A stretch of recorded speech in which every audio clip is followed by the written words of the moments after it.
He doesn't realize it yet, but Stephan hasn't said Madeline Soto's name once, and we're halfway through this interview. This extreme distancing is the second biggest red flag for abuse so far in the interview. As I mentioned earlier, predators don't like to use their victims' names because psychologically they want to distance themselves from what they've done to them, and it helps to dehumanize them. Can you tell if someone's a child predator by the words they use? I'm Deception Detective, an attorney trained in statement analysis. This channel exposes lies and manipulation. In today's video, we'll analyze Stephan Sterns' first interview with detectives for clues that he is a child predator. Here's a quick recap of the case. On February 26th, Madeline Soto was reported missing. Her mother, Jen Soto, and Jen's boyfriend, Stephan Sterns, said they dropped her off at school that morning and hadn't seen her since. The next day, police interviewed Stephan and seized his phone. That's the interview we're going to analyze today. On the 28th, Stephan was arrested after lewd images were found of him with Madeline via his phone. Her remains were also discovered with evidence linking him to her murder. He's currently awaiting trial. Without further ado, let's listen. You already spoke to the other detective, right, about everything that kind of happened today. If you can just kind of go over it with us one more time, the timeline from like when you guys woke up and took her to school and all that. So we woke up early. The plan was that we were going to get McDonald's breakfast on the way, so we made amazingly good time. I don't mean to interrupt you, okay? Neither of us were here yesterday, so if you can be kind of like specific about like times and stuff like that, okay? I've already made a video explaining how Stephan's vagueness is a sign that he's lying, so I won't belabor that point here. Instead, let's focus in this video on what he's most vague about. Remember, the detective asked him for a detailed account of that morning, from waking up to dropping Madeline off at school. And what did he do? After saying they woke up early, which is already extremely vague and unhelpful, he skipped immediately to being in the car on the way to McDonald's. In other words, he skipped over everything that happened inside the home that morning. When parents of missing children are evasive about their home life, we must be on high alert for abuse. And that's because most abuse happens inside the home. In this case, it's even more concerning because Stephan wasn't her biological father. He was an unrelated adult male being evasive about time he spent alone in a house with a minor.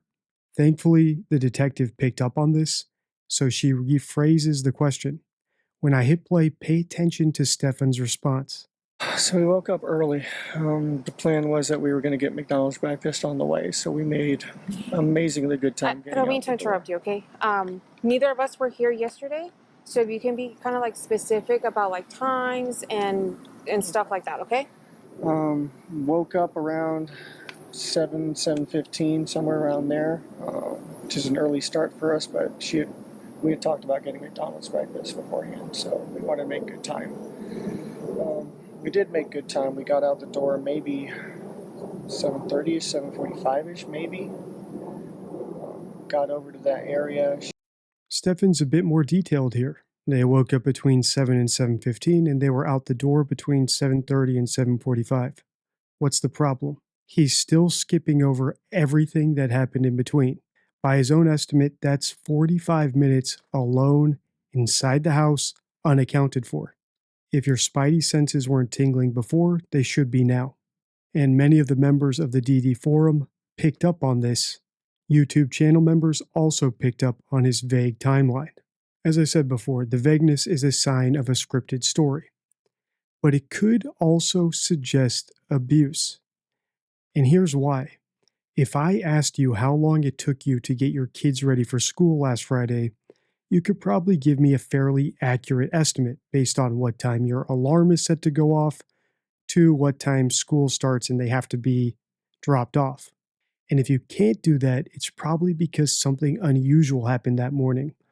If I were interviewing Stephan, at this point I'd be wondering, what could he and Madeline possibly have been doing inside that house to make it so hard to estimate the time frame? They were either out the door in 15 minutes or 45 minutes.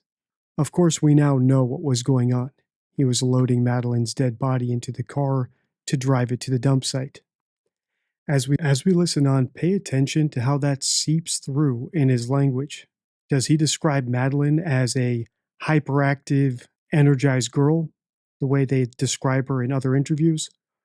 Or do his descriptions more closely match an actual dead body? Got out the door maybe 7:30ish, 7:45ish, maybe. Got over to that area. She was asleep in the car most of the time, just snoozing until we got there. We got to McDonald's. We're close to McDonald's. I said, "Do you still want it?"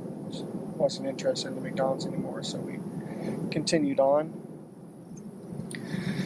And she wanted to be dropped off a little down the ways from the school. She's got this phase that she's been into lately where she's very particular about what car she's seen getting out of in front of the school.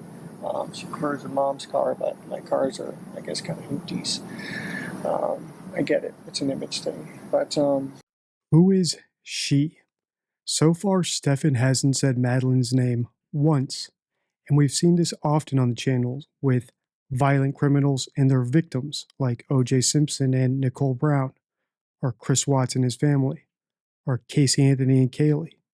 The phenomenon is known as distancing, and it basically occurs when the guilty party psychologically distances themselves from their victim to such a degree that they end up not even using their name. And the result is awkward sentences like this. We got to McDonald's. We're close to McDonald's. I said, "Do you still want it?" She wasn't interested in the McDonald's anymore, so. In fact, that's not the only sign we have here that Stephan had psychologically reduced Madeline to something that doesn't even deserve a name. You see, parents of actual missing children blame themselves for not being more protective or more careful in allowing something terrible to happen to their kid, even if there's nothing more they could have done. Abusers, on the other hand, do the opposite. They blame the child for whatever atrocities happen to them, probably because it makes it easier to rationalize the abuse. Throughout all his interviews, Stephan blames Madeline for what happened to her, even in his own hypothetical scripted scenario of her getting kidnapped or running away.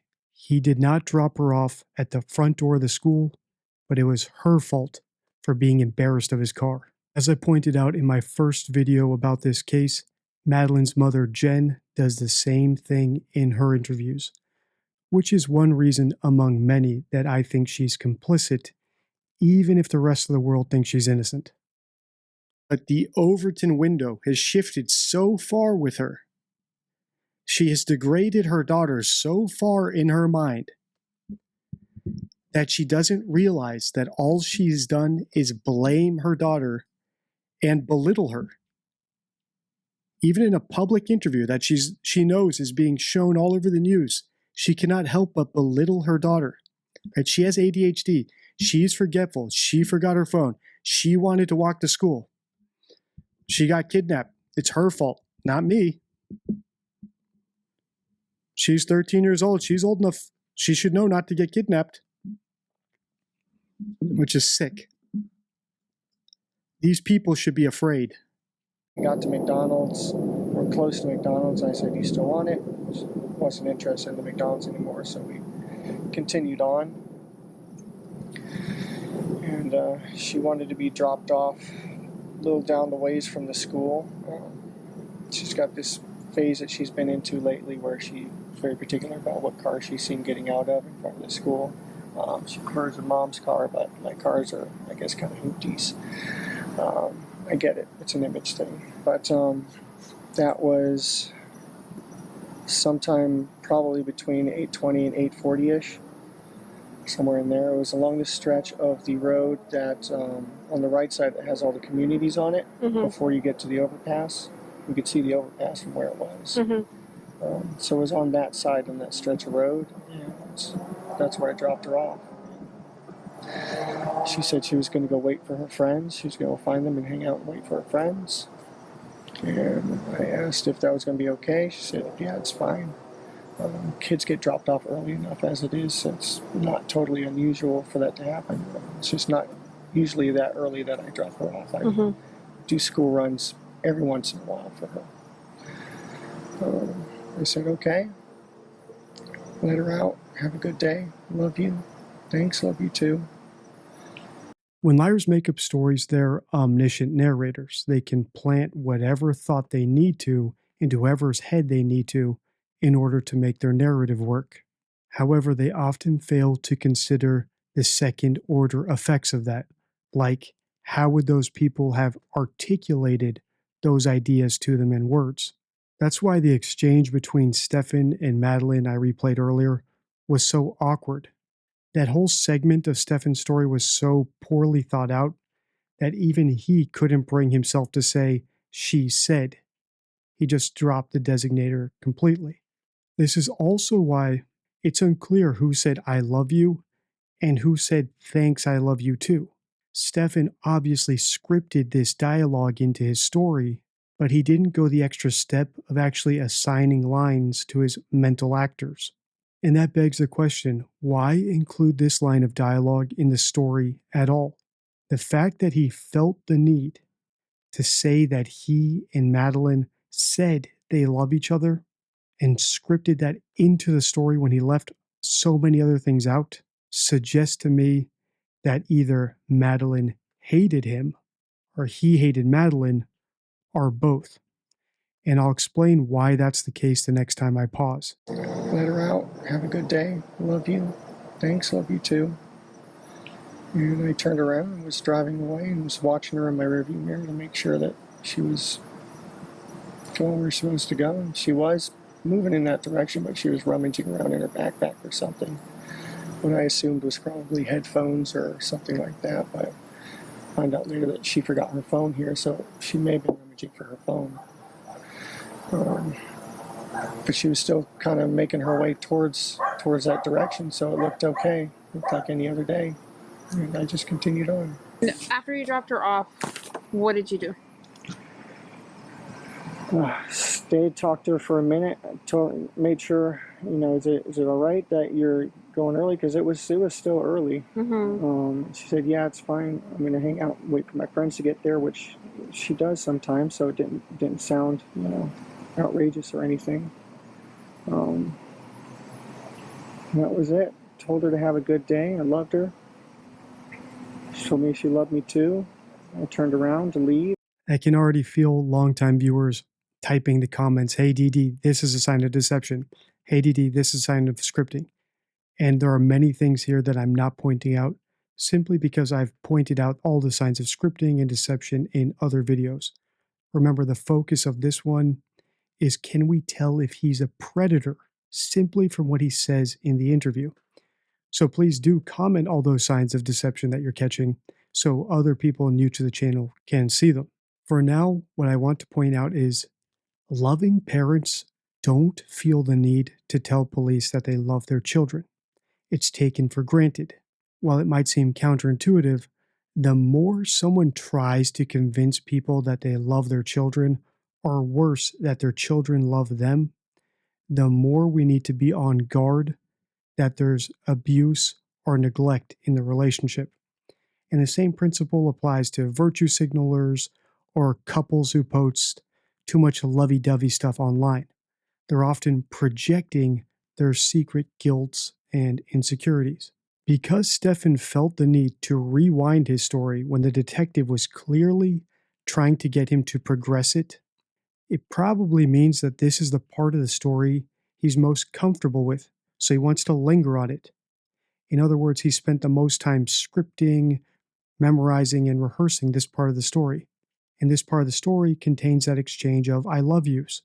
So he's told the detective not once that he told Madeline he loves her and she repeated it back to him, but twice. If we were not on alert already for abuse, we should definitely be on alert for it now. When I hit play, Stefan is going to say that this day was normal. Just like parents pointing out that they love their kids, this is also something that's normally taken for granted. So when someone feels the need to say it, especially when it's not true, since he himself admits that dropping Madeline off at school isn't part of the regular routine. It suggests the exact opposite. In statement analysis, this is known as the normal effect. So listen out for it when I hit play. Was it? Told her to have a good day. I loved her. She told me she loved me too. I turned around to leave, and I was watching her in my rearview mirror. And she looked like she was walking in the right direction. She was rummaging in her bag a little bit, like I said, but still sort of just shambling in the right direction while she was doing it. So it looked normal. It looked okay. Okay, and then what did you do after you left the area? I left to go to the local vape shop because I needed some more vape juice. They weren't quite open yet, so I ended up going back home. Waited about an hour or so, and then went back and checked the vape shop again.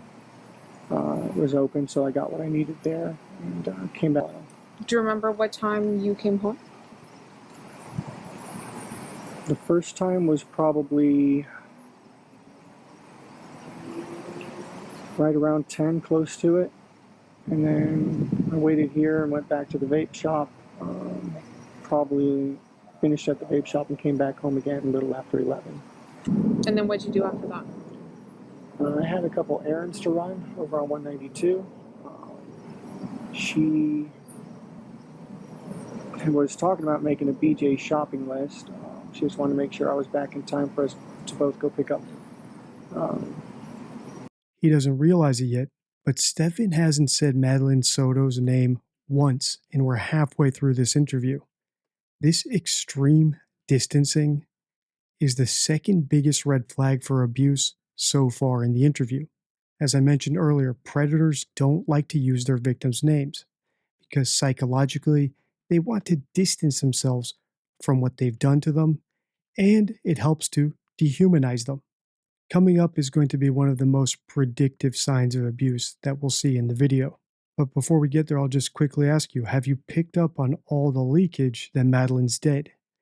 For example, when he says moving along rather than walking, I think he only said she was walking once. Or how when he quotes what she says, he never actually quotes actual words. He just states her intentions, like an omniscient narrator telling us what a character in their story is thinking, or the fact that she was snoozing most of the ride. It's morbid, but the leakage is there if you listen for it. I was back in time for us to both go pick up. So I was visiting some card shops around the area on 192. I'm kind of a nerd, so we had a new trading card game release, and I was seeing what the situation was with it. Do you remember what places you visited? Yeah, Coliseum of Comics. Stopped by a couple Targets, and I was going to go to House Rules Games down by Oak and 192, but I didn't make it that far. I got a flat tire on the way. Do you remember where you got your flat tire? It was on 192. I pulled into one of those plazas somewhere. It's been about 10 years since I switched out a tire, though, so I made a lot of rookie mistakes and ended up pinning my thumb between the frame and the jack. Yeah, I'm lucky it's not a lot worse than it could have been. Do you remember the name of the plaza by any chance? Do you remember like what stores were in this plaza? It was like right before you got to Oak, though, so it was one of those little strips. Okay. I don't know, you've probably been asked already, but she's never ran away or been away for longer than a certain period of time, amount of time. Nothing like that. No, she's very dependent on us. I don't think she'd know what to do if she did run away. She's not the type.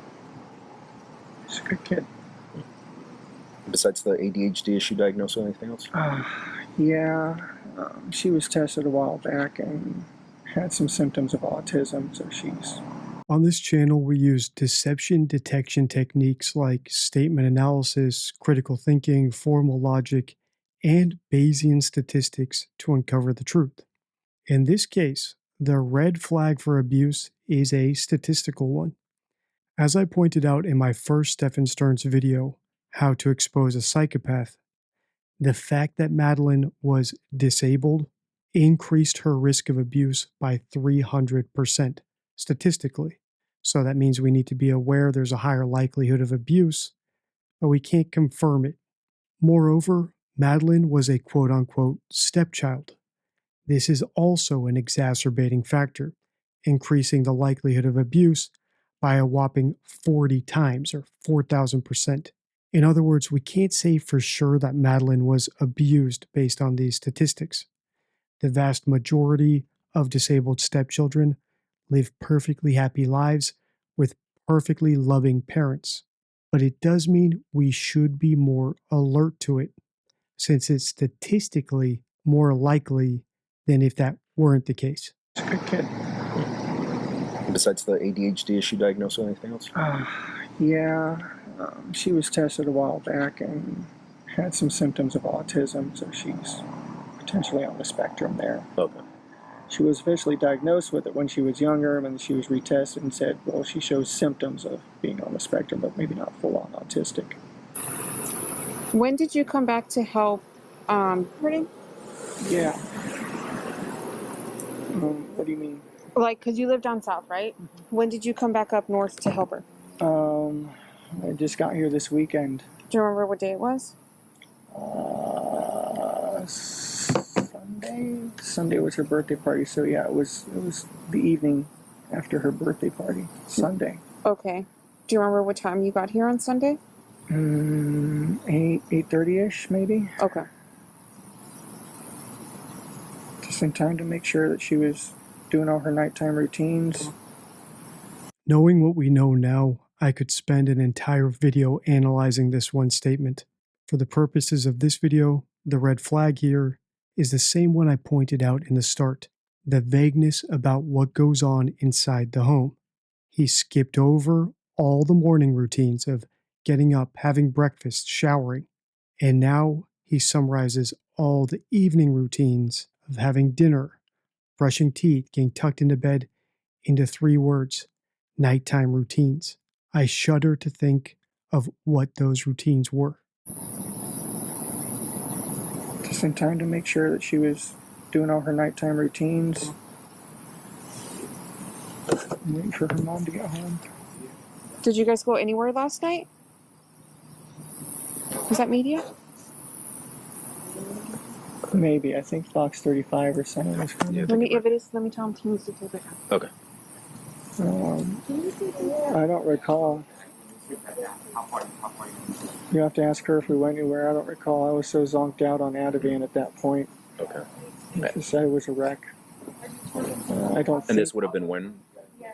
I don't recall us going anywhere last night, but honestly, at that point my brain was mush and I was on so many tranquilizers to keep me stable. It's just...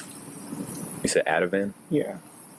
Just like non-biological fathers and children with disabilities, drugs in the home also increase the risk of abuse. Drugs can loosen up abusers enough to actually act on their impulses, or they can be used to intoxicate the victims to make them easier to take advantage of. Indeed, sedatives and painkillers are a recurring theme in many of the missing children cases we analyze on the channel. The day Summer Wells disappeared, her mother and her grandmother filled a prescription for painkillers. My analysis of the McCanns has caused me to form the opinion that they routinely sedated their daughter, which was a contributing factor to her demise. As Sari Dwen pointed out over in the DD forum, it's also extremely convenient that Stephan was high later on in the day. Personally, I think that's because he and Jen likely didn't spend as much time scripting and coordinating this part of the story. They probably spent most of their time on the school drop-off narrative, because that's actually the climax of the story, or what I call the money shot. If they can sell the police on that, they can get away with everything else. When I hit play, listen to all the other convenient excuses Stephan has for the plot holes in his story, and keep an ear out for probably the most disturbing comment he makes in the entire interview, now that we know the extent of the abuse that was going on in the home. You make a U-turn, you go back to the McDonald's, but you said that she still doesn't want the McDonald's. Still doesn't want it. She was just going to eat the Danishes that I had given her. So you're going up here now, still northbound on Jong Parkway. Mm-hmm. You make a left at Town center this time. Town center, then make, Then a, make a right right. onto, yes. And the then you school drop road. her off And around then like dropped her off around halfway up the road there. Okay. So keep in mind, all of this is still northbound, Okay. right? You're still northbound on Jungyang Parkway. Northbound. So why is your car seen going southbound at 8:10?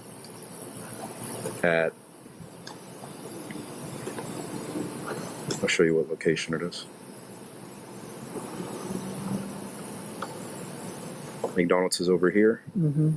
At 8:10, your car is seen going southbound at this intersection. So meaning going toward Kissimmee. Mm-hmm. I had forgotten my gate clicker. I'm sorry. I forgot. I had gone back to the house real quick after we left because I forgot my gate clicker. I actually had to go through the front gate and use my parking pass to grab my clicker. So it was the wrong time. I'm sorry. Like I said, I was guesstimating these times. I'm not a morning person. I don't think I have any other questions. Do you, Louis? I don't know where my head was yesterday. It was so far up my backside. That's okay, we understand. In the meantime, while we're waiting for all this to get sorted out, I am going to hold on to your phone, okay? I'll give it back to you when we're done. Okay. Okay? Do you have any questions for us? How long are you gonna need my phone? I'm not sure. I'm waiting for my supervisor to call me. My dad. It's just my dad's using that to get a hold of me and get updates. They can call Jen's phone. Okay. Did the other detective give you his business card? I believe so. Okay, well here. If you missed it, Stephan mentioned having his head up his backside. Given what we know now about Madeline's abuse, this might have been morbid leakage, though it's difficult to tell if it would have stood out as such at the time. To see how we did use leakage to predict something, specifically the cause of Madeline's death, click the video on your screen now. Like and comment to continue this series. You can also become a channel member and vote on who we'll analyze next. Until next time, stay true.